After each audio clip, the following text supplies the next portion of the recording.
তে সম্পর্কে বলে নিই। তে হলো এই গল্পের নায়িকা। সে খুবই সাধারণ ঘরের মেয়ে। তের পুরো নাম হলো কিম তেইয়ং। তের বাবা মা লন্ডন শহরের একটু বাইরের সাইডে থাকে। তে তার পছন্দ মতো কলেজে চান্স পেয়ে যায়। তাকে তার বাবা মা মামির ঘরেতে পাঠিয়ে দেয়। তের মামি খুব একটা সুবিধার মানুষ না। কথায় উঠতে বসতে তেকে খালি নিচা দেখায়। তে খাওয়া পড়ার খরচ নিজেই বহন করে। মামির কাছ থেকে কিছু নেবে না বলে সে একটা দোকানে পার্ট টাইমে জব করে। পরদিন সকালে যখন তে রেডি হয়ে কলেজে যাবে তখন ও দেখে ওর ব্যাগের মধ্যে বেশি টাকা নেই। ও কলেজে যাওয়ার মতো তো নেই, তাই ও ওর মামার কাছে আসে। মামা, বলছিলাম যে আজকে আমার কলেজের প্রথম দিন, কিন্তু যাওয়ার ভাড়া নেই। তোর বাবাকে আমাকে টাকার গাড়ি দিয়ে গেছে নাকি যে তার রাজকন্যা চাইলেই আমি বের করতে থাকবো? যা এখন এখান থেকে, বললাম তো টাকা নেই। মামা, আজ আমি স্যালারি পাবো, স্যালারি পেলেই আমি তোমাকে তোমার টাকা দিয়ে দেবো। অল্প কিছু টাকা দিলেই হবে। তোকে একটা কথা বললে তুই শুনতে পাস না? মেলা ফ্যাস করছিস কেন? বললাম তো টাকা নেই। তুই আর অপমান সহ্য করতে পারলো না, তাই রেখে মেখে ঘর থেকে বেরিয়ে গেল। বেরিয়ে তো চলে এলাম, এবার যাবো কি করে আমি? এখন এখান থেকে অনেক দূর কলেজ, আমাকে এখন হেঁটে হেঁটে যেতে হবে। অনেকক্ষণ ধরে বাইকের হর্নের শব্দ শুনতে পেয়ে তে তাড়াতাড়ি করে পেছনে তাকিয়ে দেখতে পাই যে পেছনে জেহুব দাঁড়িয়ে আছে। হাই তে, কেমন আছো? অনেকদিন পর দেখা হলো। বাই দ্য ওয়ে, তুমি আমার কলেজে পড়ো? মামা, মানে ঠিক ঠিক বুঝলাম না তোমার কথাটা। ওই যে ব্যাচটা, ওটা আমাদের কলেজের ব্যাচ। এই দেখো, আমারও আছে। আসলে আমার আজকে কলেজের প্রথম দিন, ফার্স্ট ইয়ার। তাহলে তো আমি তোমার সিনিয়র। রাইট। তাহলে চলো একসাথেই যাওয়া যাক। তুমি তো দেখছি হেঁটেই যাচ্ছ, তাহলে চলো একসাথেই যাই। বসো। তারপর তে জিহুপের বাইকের পেছনে বসে। আগেই বলে দিই, জিহুপ তেকে অনেক আগের থেকেই চেনে। আসলে তের দোকানে জিহুপ একদিন একটা জিনিস কিনতে যায়, সেই দিন থেকেই ওদের আর কি পরিচিত। সেভাবেই ওদের মুখ চেনাচানি। পড়ে যাবে তো, ঠিক করে ধরো। তো তে জিহুপের কাঁধে হাত রাখে আর জিহুপ মুচকি হেসে বাইক স্টার্ট দেয়। থ্যাংক ইউ সো মাচ কলেজে পৌঁছে দেওয়ার জন্য। তুমি দুটো ওয়েলকাম পাবে। একটা তো হচ্ছে ওয়েলকাম টু আওয়ার কলেজ, আর আরেকটা হচ্ছে তুমি থ্যাংক ইউ বললে সেই জন্য ওয়েলকাম। Bye bye. আচ্ছা তাহলে আমি পার্কিং করে দিয়ে আসি। যাও, আবার দেখা হবে তোমার সাথে। তারপর জিহুপ চলে গেল আর তে পুরো কলেজটাকে দেখতে শুরু করলো। তো বড় কলেজ, এবার আমি আমার ক্লাসরুমটা খুঁজবো কি করে? কোন দিকেই বা খুঁজবো? কাকে জিজ্ঞেস করবো? নিজের মনে কথা বলতে বলতে হঠাৎ তে শুনতে পেলো যে পেছনে খুব চিৎকার চেঁচামেচি হচ্ছে। তারপর তে পেছন দিকে ঘুরে দেখলো যে কোনো একটা বড় লোক ঘরের ছেলে ব্ল্যাক কার নিয়ে এসছে, তাই সব মেয়েরা চিৎকার করছে। এই জেকেটা আবার কে? আর জাঙ্কুকটাই বা কে? এটা কারা? যে পারে হোক, আমি আমার ক্লাসরুমটা তাড়াতাড়ি গিয়ে খুঁজি। নিজের মনে কথা বলতে বলতে হাঁটতে হাঁটতে হঠাৎ তে কাউকে একটা ধাক্কা মেরে দেয়। আই এম সো সরি, আমি দেখতে পাইনি, আমার ভুল হয়ে গেছে।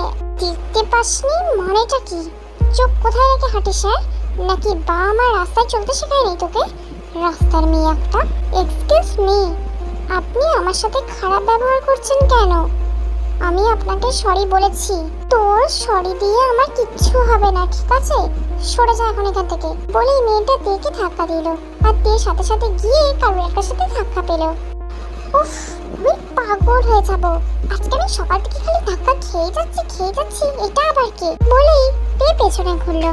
তেকে দেখে জাঙ্গুক তো পুরো অবাক, কারণ জাঙ্গুক তেকে খুব ভালোভাবে চিনতে পেরেছে যে এটা কালকে রাতের সেই মেয়েটা।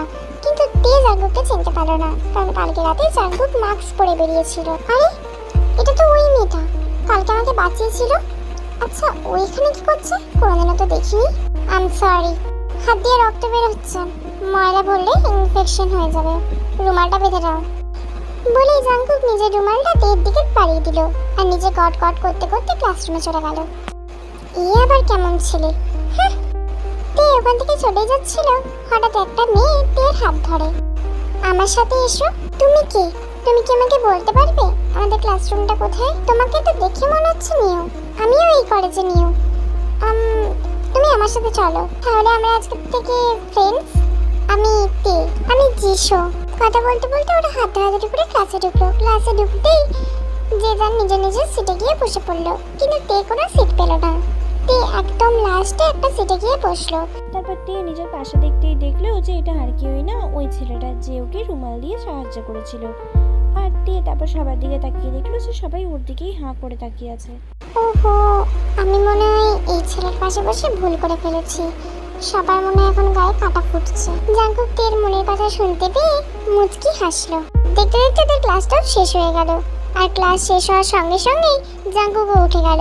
জাঙ্কুক উঠে গেলে যিশু এসে তের পাশে বসলো। বাহ তে, তুই তো নতুন আসলি আর জাঙ্কুকের পাশে বসে ভাগ্য পেয়ে গেলি। তোর ভাগ্য আছে বলতে হবে। কেন? ও কি বাঘ না ভাল্লুক যে ওর পাশে বসার জন্য সাহসের দরকার হবে আমার? আমি এসছি, বসে গেছি, আর তুই তো দেখলি আমাকে কেউ বসতেও দিতে চাইছিল না।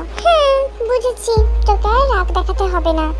এবার চল তো ক্যান্টিনে যাওয়া যাক। না জানি এবার তুই কতজনকার হিংসার শিকার হবি। বলতে বলতে ওরা উঠে ক্যান্টিনের উদ্দেশ্যে রওনা দিল। তোমার কথা শুনেই মনে হচ্ছিল যে তুমি জেকেকে চেনো না। তুমি জেকে গ্রুপ অফ কোম্পানির নাম শুনেছো? শুনেছি। ওই কোম্পানির একটা শাখা আমাদের গ্রামের মধ্যেও আছে। ওই কোম্পানিরই মালিকের ছেলে হচ্ছে জেকে। জেকের খুব অ্যাটিটিউড। ও কারোর সাথে মেশেও না, কথাও বলে না। ওর এই অ্যাটিটিউডটাই সকল মেয়েদের মধ্যে ক্রেজ ছড়িয়ে রেখেছে। ওর নাম বলতে সবাই অজ্ঞান, তাই ওর পাশে কেউ বসার সাহস করে না। ও কাউকে পাশে বসতেও দেয় না। কি জানি আজকে কেন তোমাকে বসতে দিল। বুঝলাম। তা তুমিও কি ওই ক্রেজ মেয়েদের মধ্যে আছো নাকি? আছি, একটু একটু বলতে পারো। ও এত কিউট না যে মানে ওর নাম বললেই কিরকম একটা লাগে, ওকে দেখলেই কিরকম একটা লাগে। এরকম ভাবে কথা বলতে বলতে ওরা ক্যান্টিনে পৌঁছে গেল। ক্যান্টিনে পৌঁছানোর সাথে সাথেই যেন যিশুর কথাটা একদম ফুলে গেল। সঙ্গে সঙ্গে 4 পিঙ্কে 4টে মেয়ে এসে তেকে পাকড়াও করলো। প্লিজ ওর সাথে এরকম করো না, ওকে ছেড়ে দাও। ওর কি দোষ বলো তো? ও তো আর এই তুই চুপ কর তো, তোকে আমি কথা বলতে বলেছি। আর এই যে মেয়ে, আয়নায় কোনোদিনও নিজের চেহারা দেখেছিস? তুই জাঙ্কুকের পাশে বসার যোগ্য? ওরা কথা বলছিলই এমন সময়তে ওদের সব কথা জাঙ্কুক শুনে নিল। জাঙ্কুকের কথাগুলো শুনে খুব রাগ হলো। ও ভেতরে ঢুকতে যাবেই এমন সময়তে জেহুক বলে উঠলো, তোমরা কি করছো এগুলো? ওকে ছেড়ে দাও বলছি, ছেড়ে দাও এক্ষুনি, ছাড়ো। তুমি কি জানো আমরা কারা, যে তুমি আমাদের সাথে কথা বলছো?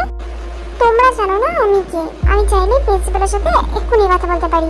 কেন তোমরা এরকম করছো তের সাথে? আজ ও আমাদের টার্গেট। তুমি চলে যাও এখান থেকে। আমি কখনো কোনো মেয়ের গায়ে হাত তুলিনি, কিন্তু মাত্রার বেশি হয়ে গেলে তুলতে 2 বার ভাববও না। সরে যাও এখান থেকে। আর আমি যেন আর কোনোদিনও তোমাকে তের পাশে না দেখি। যে হোক, তেকে আর যিশুকে হাত ধরে উঠিয়ে তারপর বের করে নিয়ে চলে এলো। জাঙ্কুক সব কিছু দেখলো। তেকে নিয়ে বের হয়ে আসার পর জাঙ্কুক 4 পিঙ্কের দিকে তাকিয়ে একবার চুটকি বাজালো। আর সাথে সাথে 4 পিঙ্কের প্রত্যেকটা মেয়ে একে অপরের গালে ঠাস ঠাস করে চড় মারতে শুরু করলো। এটা খুব কম শিক্ষা দিলাম, আর যদি কোনোদিনও দেখেছি না, এর থেকেও বড় শিক্ষা দেব। তুমি ঠিক আছে তো তে? ঠিক আছি। চলো তাহলে বাইরে গিয়ে বসি। তে, I am so sorry, so sorry. আমি তোমাকে 4 পিঙ্কের ব্যাপারে বলিনি। আসলে আমাদের ক্লাসে এই 4 পিঙ্কের 4টে মেয়ে অনেক ক্ষতি করেছে। ওরা একদম ভালো না, তুমি ওদের থেকে একটু দূরেই থেকো। যিশু, আমি এখানে পড়াশোনা করতে এসেছি, কারোর সাথে ঝামেলা করতে না। তবুও যদি কেউ বেশি বেশি করে, এবার আমিও 4-5টা কথা শুনিয়ে দেব। আমিও কাউকে ছেড়ে কথা বলবো না। ঘুরতে আমারও একই কথা। ওরা যদি তোমার সাথে আবার এরকম ঝামেলা করতে আসে, তুমিও ছেড়ে দেবে না। আমি আছি তোমার পাশে। দেখতে দেখতে ওদের কলেজও শেষ হয়ে গেল। তে বাসায় ফিরে গেল। ওকে দেখে ওর মামি বলল, প্রথম দিন কলেজে গিয়ে মারামারি করে এসেছিস? দেখো তোমার ভাগ্নির কাণ্ড। তে কারোর কথায় কান না দিয়ে উপরে চলে গেল। উপরে গিয়ে দরজা বন্ধ করে কাঁদতে শুরু করলো। আজ আমার কলেজের প্রথম দিন ছিল। আজকে ওরা আমাকে সবার সামনে অপমানিত করলো। তে চোখ খুলতে ওর হাতের রুমালটার দিকে নজর গেল। সব এই রুমালের দোষ। অনেকটা রক্ত লেগে গেছে, যাই গিয়ে ধুয়ে দিই। তারপর তে রুমালটা ধুয়ে দিল আর রেডি হয়ে দোকানের উদ্দেশ্যে রওনা দিল। এদিকে জাঙ্কুক, আমার নামটা যেন কি? তে, তুমি খুব বোকা। ওরা তোমাকে এমন করছিল আর তুমি চুপচাপ সহ্য করছিলে। কথার সময় তো খুব পটপট করো, আর কাজের সময় আচ্ছা, আমি তোমার কথা এত ভাবছি কেন? বুঝেছি, সবই এই রুমালের দোষ। দূর। সঙ্গে সঙ্গে জাঙ্কুক রুমালটা নিচে ফেলে দিল। আবার কিছুক্ষণ পর রুমালটা তুলে দেখলো যে ওখানে কিছু একটা লেখা আছে। তোমার মা তোমাকে খুব ভালোবাসে তে। এই লেখাটা পড়ে জাঙ্কুকও কিছুটা ইমোশনাল হয়ে পড়লো। ও ভাবতে শুরু করলো, সবার মা আছে, শুধু আমার নেই। মেয়েটাকে এই রুমালটা ফিরিয়ে দেওয়া উচিত। রুমালটা হয়তো ওর মা ওকে দিয়েছে, আজই দিয়ে আসবো। কিন্তু রুমালটাতে তো রক্ততে পড়ে গেছে, পরিষ্কার করে দেওয়া উচিত। জাঙ্কুক রুমালটার মধ্যে হাত বললো, আর সাথে সাথে রুমালটাও পুরো পরিষ্কার হয়ে গেল। তারপর জাঙ্কুক নিজেও রেডি হয়ে নিল। ব্ল্যাক কালারের মাফ, ব্ল্যাক ক্যাপ আর ব্ল্যাক কালারের একটা জ্যাকেট পরলো। হেডফোনটা নিতে যাবে এমন সময় ওর তের কথা মাথায় চলে এলো, তাই হেডফোনটা আরও পড়লো না। তারপর জাঙ্কুক ঘেসে রেডি হয়ে আবার ওই রাস্তার উদ্দেশ্যে বেরিয়ে গেল। ও ওই রাস্তায় পৌঁছে ও কোথাও তেকে খুঁজে পেল না, তাই ও ওখানে বসে তের জন্য অপেক্ষা করতে শুরু করলো।